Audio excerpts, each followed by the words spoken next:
हाँ हाँ, अगली वीडियो उसी के ऊपर होने वाली है जिसका तुम बेसब्री से इंतजार कर रहे थे। और ये वाली वीडियो वो क्यों नहीं है, उसका रीजन भी मैं आपको बता देता हूँ।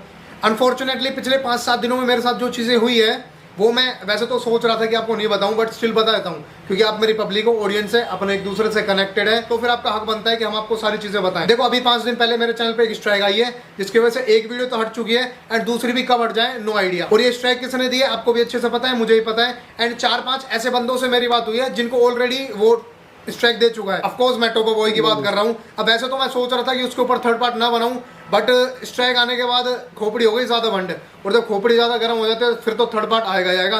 तो थर्ड पार्ट के लिए डेफिनेटली रेडी रहो, कभी भी आ सकता है। इस वीडियो के बाद 1 या 2 या मैक्सिमम 3 दिन के अंदर थर्ड पार्ट आपके सामने होगा। बाकी आज की वीडियो में हम बात करने वाले हैं एमिवे एंड लिल गोलू के बारे में। लिल गोलू का रिसेंटली एक गाना है जिसमें पब्लिक ने प्रेडिक्ट कर रखा है कि लिल गोलू ने हनी सिंह को डिस कर दिया। नहीं, मैं नहीं मानता। हनी सिंह के ऊपर शॉट्स ले रखे हैं, बाकी एमिवे के गाने के ऊपर भी नजर डालेंगे, बट पहले करते हैं लिल गोलू के गाने से स्टार्ट। आइए देखते हैं, मजा आएगा। तो देखो जो भी पब्लिक ये कह रही है कि लिल गोलू ने हनी सिंह को डिस कर दिया, हनी सिंह के ऊपर शॉट्स लिए, तो सबसे पहले मैं क्लियर कर दूं, बिना गाना सुने हुए, बिना आपको कुछ बोले हुए, मैं सबसे पहले बता देता हूं कि लिल गोलू हनी सिंह को कभी डिस नहीं कर सकते। क्यों? तो क्या हुई? जस्ट बिकॉज ऑफ आज से 7-8 साल पहले जब लिल गोलू एंड हनी सिंह या फिर माफिया मुंडीर जब हुआ करता था, तब खुद लिल गोलू ने खुद के लिरिक्स में क्या बोला है, क्या होता सोचो हनी सिंह ही अगर पैदा हुआ ना होता तो फिर म्यूजिक इंडस्ट्री का रेवोल्यूशन ही नहीं होता। और ऐसी बात नहीं है, ये सारी चीजें एक साइड से हैं। जितना लिल गोलू हनी सिंह को मानते हैं, हनी सिंह खुद भी लिल गोलू को उतना ही मानते हैं। माफिया मुंडीर के अंदर जितने भी आर्टिस्ट थे, जितने भी मेंबर्स थे,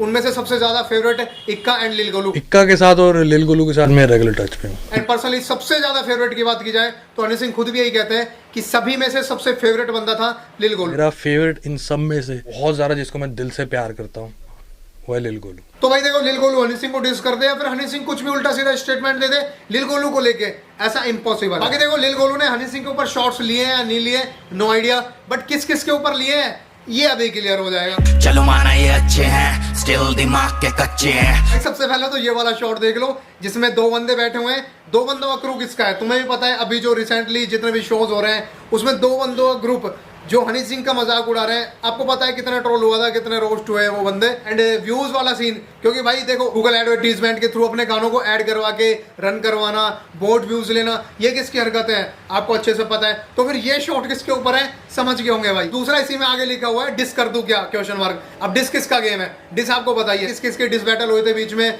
डिस ट्रैक जब चले थे उस टाइम एमिवे के साथ किसका डिस हुआ था, यू ऑलरेडी नो दैट। और भाई सबको पता है कि हनी सिंह ने अपने इंटरव्यूज के अंदर, अपने पॉडकास्ट के अंदर काफी बार बोल रखा है कि डिस इसमें करता नहीं हूँ, नहीं करना डिस हमने, ये जोन ही नहीं है वहाँ। तो डिस कौन करता है, ये शॉट उसके ऊपर लिया गया है और ये आपको अच्छे से पता है। अरे यहाँ बस गद्दार है, गद्दार है, गद्दार भिगो चमड़े की चप्पल मुंह पे इनके मारा। ये वाला शॉट जहां तक मुझे नॉलेज है किसी भी पर्सन के ऊपर डेडिकेटेड नहीं है एंड किसी पर्सनल ग्रुप के ऊपर भी डेडिकेट नहीं है। ये ऑल इंडस्ट्री को क्लेम करे, क्योंकि आपको पता है आज के टाइम में क्या सीन चल रहा है। एक टाइम पे लोग एक दूसरे के साथ रहते हैं, फिर बाद में जब अलग होते हैं तो सिर्फ अलग नहीं होते बल्कि बुराई भी करते हैं। उस टाइम पे उसने मेरे साथ ये किया, उस टाइम पे वो किया, ये वो। तो यही क्लियर कर रहे हैं कि भाई गद्दार यहाँ पे सभी है, कोई भी दूध का दूल्हा नहीं है। मसले सबके बीच में होते हैं भाई, हमारे बीच में भी थे, लेकिन ऐसे नहीं, ऐसे नहीं, ऐसे नहीं। One and only a reason कि हनी सिंह का ही नहीं, लिल गोलू मेरा भी फेवरेट आर्टिस्ट है, क्योंकि उस ग्रुप के अंदर जितने भी बंदे थे शायद लिल गोलू उन सबसे छोटा है। एंड सबसे छोटा होने के बाद भी उस बंदे का जो मैच्योरिटी लेवल है ना, वो पूरे ग्रुप में किसी का नहीं है। कला अच्छी दिखे चाहे अपनी हो या किसी की हो, एक ही होती है। देखो जब माफिया मुंडीर था तब भी आपस में बहुत सारी बातें होती थी, बहुत सारी कंट्रोवर्सीज होती थी। और जब माफिया मुंडीर टूटा, जब माफिया मुंडीर के जितने भी मेंबर्स थे वो अलग हुए, तो भी सभी बंदों ने एक दूसरे के खिलाफ बहुत बातें बोली, बहुत सारे इंटरव्यूज के अंदर, पॉडकास्ट के अंदर काफी चीजें बोली।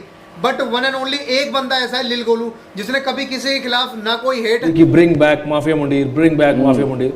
उन फैंस को आप क्या कहना चाहते हो? प्यार है भाई, मैं भी आपके साथ ही हूँ, आएगा तो मजा आएगा। मतलब माफिया मुंडीर की जितनी भी कंट्रोवर्सीज थी, उन सभी कंट्रोवर्सी को जिस मैच्योरिटी लेवल के साथ इस बंदे ने बैलेंस किया है ना, उस ग्रुप का दूसरा कोई बंदा नहीं कर सकता। तो भाई देखो ये बात तो भूल जाओ कि लिल गोलू ने हनी सिंह को डिस किया या फिर इन फ्यूचर लिल गोलू कभी भी हनी सिंह को डिस कर सकता है, नहीं कर सकता, क्योंकि उसके दिल में जो हनी सिंह को लेकर रिस्पेक्ट है वो नेक्स्ट लेवल है एंड वो खुद से एक्सेप्ट करता है। हनी भाई तो यार देख, लोग बात झूठ बोलते हैं, कुछ भी बोलते हैं, इस गॉडफादर इमेज में, क्योंकि भाई उसी ने बताया भाई कि एक्चुअल में क्या है क्या नहीं है, क्या सिनेरियो है, कैसा है कैसा नहीं है। हालांकि सीखा सबने है, हनी सिंह से सीखा सबने, माफिया मुंडीर के अंदर जितने भी बंदे थे, लेकिन एक्सेप्ट कुछ लोग करते हैं कि हमने हनी सिंह से बहुत कुछ सीखा है। आजकल आपको बताइए क्या सीन चल रहा है, हर कोई ब्लेम कर रहा है एक दूसरे को, बट स्टिल लिल गोलू एंड इक्का 2 ऐसे बंदे हैं जो आज भी एक्सेप्ट करते हैं कि हमने हनी पाजी से बहुत कुछ सीखा है, जो कि अच्छी बात है। बाकी अब बात करते हैं नेक्स्ट एमिवे का जो हाल ही में गाना है उसके बारे में। भाई पब्लिक कह रही थी कि लिल गोलू ने हनी सिंह को डिस कर दिया, लेकिन अब देखते हैं कि एमिवे ने किस किस को डिस कर दिया। तेरे फैंस खुद तरस करे तेरे पे, अच्छा हुआ डायरेक्ट शॉट नहीं लिया तूने मेरे पे पैरों। ये वाला शॉट मैं अच्छे से बता सकता हूँ किसके ऊपर लिया गया है। ये वाला शॉट लिया गया है वन एंड ओनली जियान पाजी के ऊपर, क्योंकि जियान पाजी ने एक वो सीन था, पता नहीं किसी शो की बात है, इसमें वो यू करके वो, मुझे ऐसा क्यों लगा ये यू एंड ये सारी चीजें होने के कुछ दिन बाद एमिवे का एक गाना आया था जिसमें इन सारी चीजों का रिप्लाई दिया था एमिवे ने। यू करके कोई तो स्टेज पे हंस रहा था भाई, यू नाम लेने इनकी फटे। एंड उसके बाद ये वाला गाना है, अच्छा हुआ डायरेक्ट शॉट नहीं लिया तूने मेरे पे। एक तरीके से जियान पाजी को एमिवे की तरफ से वार्निंग कह सकते हो। लॉयल टू माय फैंस, आया नहीं मैं चीट करने, पैसा तो बहुत पर दिया नहीं किसे स्ट्रीम करने। अरे बस करो भाई, सारे की सारे एक ही बंदे को डिस करते रहोगे क्या? उस बंदे से गलती हो गई कि गूगल एडवर्टीजमेंट के थ्रू अपने गाने को प्रमोट करा लिया, अब क्या जिंदगी भरी कोसते रहोगे, ताने देते रहोगे उसको। छोड़ी के लिए बन गया मैं गुड बॉय, रुक ले गया रो गुड बॉय भी ले गया रे ले भोजन लाला। और भाई अब तुम रेडी हो जाओ, बहुत बड़ी कंट्रोवर्सी होने वाली है जहां तक मुझे आइडिया है, क्योंकि एक बंदा कहता है कि बंदी को देख के बन जाता मैं गुड बॉय, पर सामने हो बंदी तो मैं गुड बॉय बन जाता हूँ। और एमिवे का अब गुड बॉय आ रहा है, रुक ले गया रो गुड बॉय भी ले गया रे ले भोजन लाला। तो अब जो समझ गए उनके लिए तालियां, और जो नहीं समझे वो फिर अब जो कंट्रोवर्सी होने वाले बैटल जो होने वाला डिस का, उसके लिए रेडी रहो। और हाँ, अपने टोपा बॉय के रोस्ट के पार्ट 3 का भी इंतजार करो। बादशाह के साथ हम कभी हनी सिंह को वापस देख सकते हैं। क्या पूछा, दोबारा बोलना एक बार? बादशाह के साथ हम कभी हनी सिंह को वापस देख सकते हैं। हाँ, पर इस भोसड़ी के की ये वाली बकचोदियां खत्म हो तब तो इसके साथ कोलैब करूं।